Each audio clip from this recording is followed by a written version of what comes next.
congratulations. Thank you. Really tough test against a quality player in Scott there, but 99 average, 58% from the doubles. Must be delighted with that one. Yeah, of course. Do you know, I didn't feel like I played as well, and I thought Scotty underachieved in a way because I haven't got this big call off you going in 180, you know. It's something what you expect on the game. I probably expected it to be a little bit higher, considering we practiced together.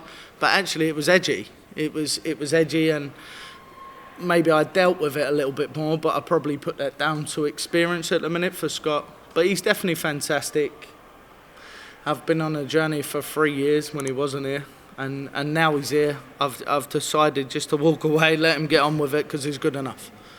He can do it now. This tournament must hold incredible memories for you after that incredible win on debut in 2018.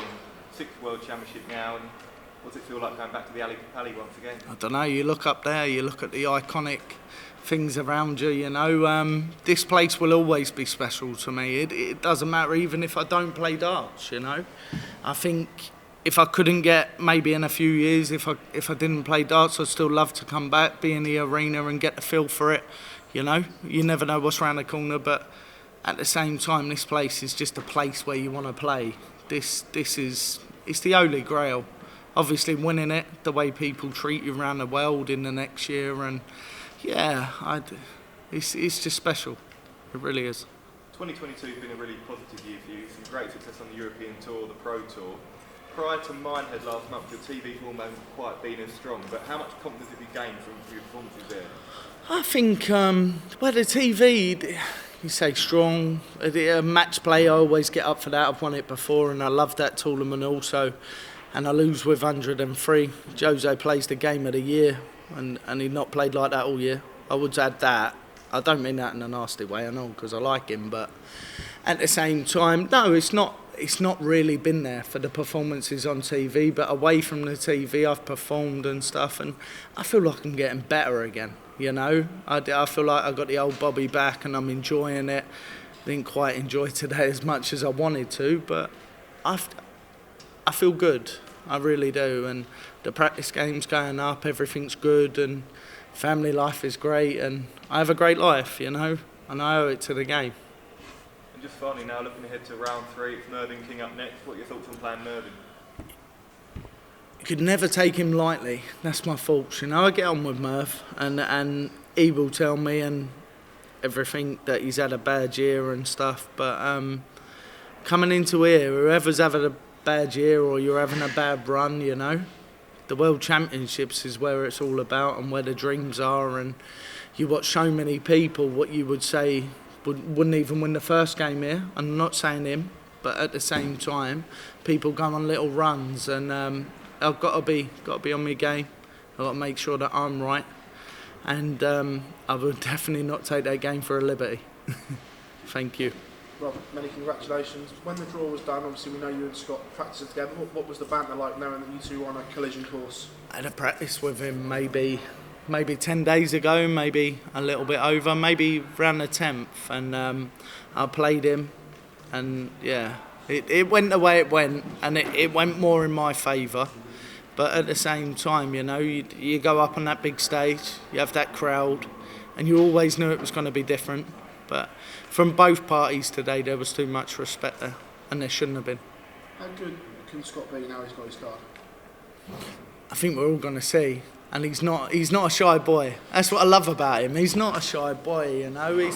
He's a little bit different to me in a way, because if he does something good, he always wants to tell you, he always wants to give you it, and that's the way he is. But he's still got to learn the game a little bit more.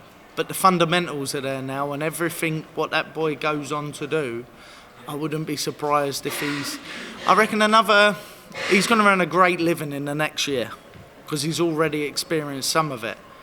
In the next 2 years, I'm going to put my neck out there, and I never do it, and he's going to win a major, because the boy's that good. On yourself as well, some good news. Back in the World Series, been picked for Bahrain. Go on. You know where this is going. You obviously made the comment and the bet with Dan in the beginning of the year that you wouldn't play in anything that was invitational unranked. What made you change your mind and accept the invitation? Well, I never practiced January, and I haven't got any holidays booked. and this is gospel and all. I haven't got any holidays booked, and I never practice January, and I walk into the Masters and I feel like a second-hand bit.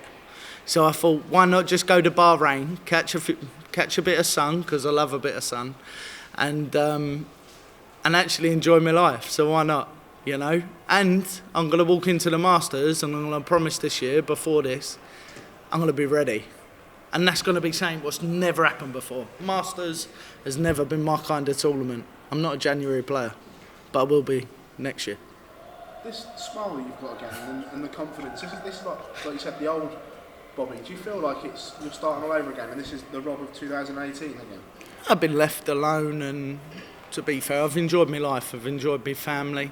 I've had great people around me, my sponsors, and to be fair, Rabbi and Kim, probably the best thing what's ever happened to me. They got me straight 2.5, 3 years ago, you know, and I've been on this journey. I enjoy it every week. Even if I'm not winning, it makes me enjoy it. It makes me get involved in it. And to be fair, look, the principles are different now for me. And I think I conduct myself differently. I would have loved to do it 5 years ago, but maybe I won a world title where I was playing the darts to win a world title, but I wasn't ready to win the world title mentally. And all these things, I watch the best players in the world. They've all took years to grow, all of them. And if I was the same, my best is still to come. Cheers, mate. Rob, do you see a little bit of Scott from yourself from years ago when you won that world title? He's now bursting to see an incredible finish. I'm not going to run him down, but I'm going to be truthful. No, he can't hit doubles like me. He can't finish like me in a way, in a sense. But that boy can outscore me every day of the week.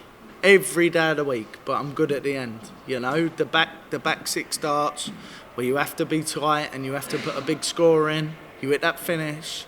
And then, you get on with the next leg. But he will learn that as he's going. So how dangerous could he be in maybe another, even 3 months, really? This boy's a grafter. He really works. Admiration for him, you know. He come on. And when he did come on, he stuck with it. He just kept going. Now he's got his own routine. And I think it's the best thing what could happen because he's not relying on me now. For the last year, Scotty has done a lot on his own. He won a challenge tour, he's won other stuff, he's gone to many places, and for his game I think that's the best thing because then if he don't rely on me and with the process, he's got his own process. And the difference is playing darts, you know, I'd be the way I am, but other people will be different, and that makes us all individual in the game, and I think that's very important in the game. Look, we're not all the same. We're not all the same mentally, and we're not all the same ability-wise. We do great things, we do bad things when it comes down to that. But at the same time, it's about getting it right for yourself because we are all different. And it might look easy throwing darts at 7 foot sank, and look, it's a great game. Changed my life, but at the same time, there's many more people out there where it's going to change their lives. And if that happens, well, who knows? I'm going to have to pull my socks up again. For yourself, though, do you think Happy Rob Cross is the most dangerous Rob Cross, and that's where you are? I'm a bit of a weirdo, I suppose. I shouldn't really say that, should I, in an interview? I suppose if I was going to explain myself, I'm more mentally over ability, and I have to have this big routine. And if this routine don't happen, Bobby don't turn up, and if Bobby's not happy, Bobby don't turn up. So there's a lot of things what can go wrong with me, where other people just go up there and they do what they do, and that's fine, you know. But for me, when I do turn up and I am right, I'm dangerous to anyone in a tournament, and I'm there now. Thank you. Rob, say when you won the world title, you came in under the radar, even though there's a lot of talk about you, you feel as if the same thing's kind of happening again? I enjoy it, you know. I don't mean this to sound rude when I say this, but I've had a bit of time away from the media, away from the lights. I've been able to readjust my life. I've been able to sort of have time with the boy at home, the newborn, you know, in the last 2 years. And I've enjoyed every minute of that. And I think just coming back now, just doing it for what I used to do it for, not because I have to do it, that is everything to me. I don't have to play darts if I don't want to, but now I want to play darts. And there's a massive difference between the two. But only really sort of getting that level heads, them level people around me, what keep me in that way, I think that's important to me, you know. And how do we prolong it? How do we go forward? I don't know, but only time will tell. But no, at the minute I'm enjoying it, and that's where I want to be, you know. I'm going to enjoy Christmas. And you have a good feeling about potentially going all the way? What, here this year? I think it's my best chance since I won it, and I would say that it's the most free I've felt. I've just played my best power on there, one of them, and it's not the easiest game in the world. I actually thought, I'd go probably 106, 108 today, the way I've been practicing, and I didn't turn up that way. I've had to graft, and I've still ended up with, I think someone said, a 99. So, look, that's darts. You just got to make it into a winning 99 or a winning 108, and nothing else matters, you know. Get your head down, move on. I can enjoy Christmas. It's fantastic. But there's always room for improvement. Oh, there's always room for improvement. If I was hitting 115s all the time, I'm 120, because that's the mentality. But like I said, I've been here now for it's going to be 6 years this year. I've enjoyed every moment to a certain degree. I've had my own problems, I've had everything else. And I've sort of learned about the game. I'm probably knowledgeable enough with the game, but away from the game, I'm knowledgeable again. You know, so I understand a bit about myself. I've been on a journey, and I had to understand about myself, because that's the most important thing, what gets a performance out of me, massively. Thank you.